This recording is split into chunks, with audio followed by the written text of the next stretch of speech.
Imagine living in a busy city, surrounded by people, yet no one notices when you die. This is the story of Joyce Vincent, a woman whose death went completely unnoticed for more than 2 years. Joyce was born on October 19, 1965, in London. Her parents had moved to England from Grenada. Her mother passed away when Joyce was just 11, and her older sisters helped raise her. Joyce grew up in a world that often felt distant, especially with her father, who was emotionally cold. Despite the hardships, Joyce was full of life.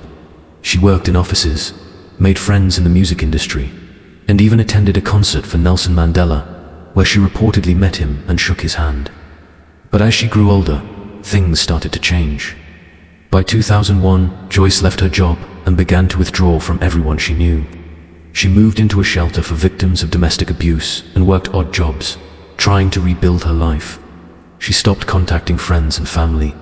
People slowly forgot about her. In February 2003, Joyce moved into a small bedsit above a shopping center in North London. It was a quiet flat, owned by a housing trust, meant for people in need. She tried to keep a low profile, but her health was fragile. That November, she was hospitalized after vomiting blood from a peptic ulcer. Then, in December 2003, Joyce died. No one knows the exact date, but her death likely came from an asthma attack or complications from her ulcer. And then, she was gone, unnoticed.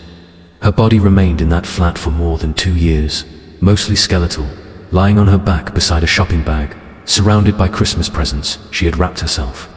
Neighbors assumed the flat was empty, and the smell of decomposition was blamed on the trash nearby.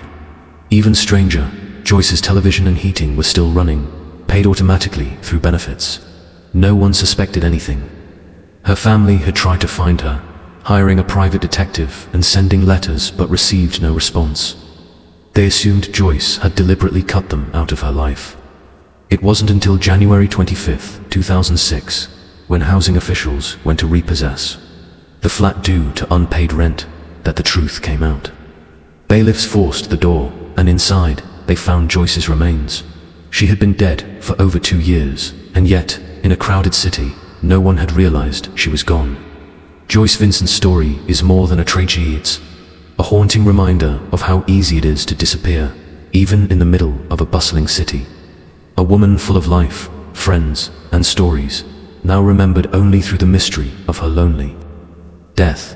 Her life and death later inspired the documentary Dreams of a Life and the music album Hand Cannot Erase, making sure Joyce would not be forgotten again.